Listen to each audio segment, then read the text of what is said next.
Hi, my name is Haley, and I'm going to tell you about a patient that we have in the clinic.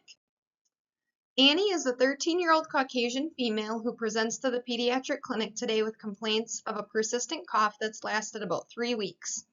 She was seen 1 month ago with an upper respiratory infection and has been self-treating since then with over-the-counter cough suppressants.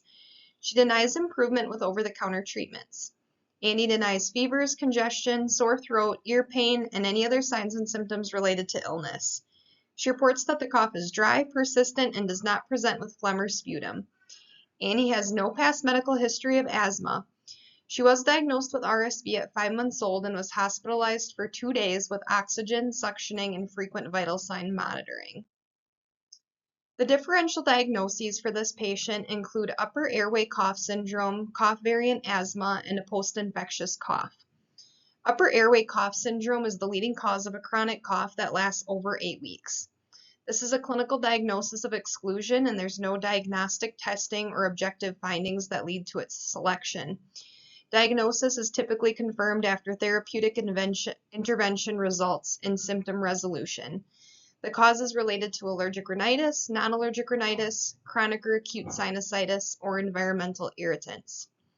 Another differential diagnosis for Annie would be cough variant asthma. This is an asthma-related cough that's typically persistent also over 8 weeks and presents with a dry, non-productive cough as its only symptom.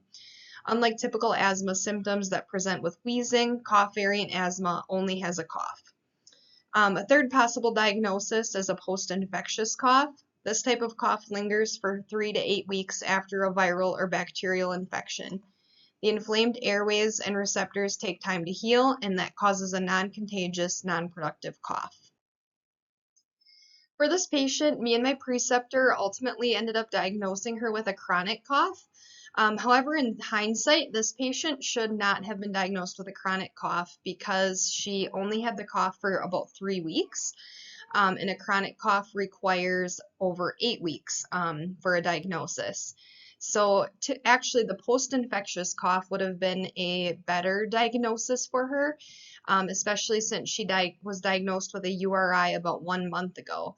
At the time of diagnosis, my preceptor and I selected a chronic cough without fully evaluating all of the potential differentials and time frame for her illness. Providers can use misdiagnosis to refine their patient care approach by countering cognitive biases. For example, anchoring bias involves fixing on an initial impression or symptom while ignoring conflicting data. I think this is where our error was made, and we should have further evaluated what's required to make the final diagnosis for a chronic cough, and that being greater than 8 weeks. And there were no cultural or social determinants of health that impacted this diagnosis. For our treatment plan for the cough, we focused on symptom management. So we prescribed Tessalon Pearls 100 milligram capsule 3 times daily as needed. This med was selected because she has not noticed improvement with her over-the-counter cough suppressants. Tessalon Pearls work by desensitizing cough receptors in the respiratory passages, lungs, and pleura to reduce the overall cough reflex at its source. Additionally, we provided education on non-pharmacological treatment, such as the use of a humidifier, steam showers, and hydration. A chest x-ray was completed to evaluate for potential pneumonia, and those results were negative. Because of this, antibiotics were not indicated.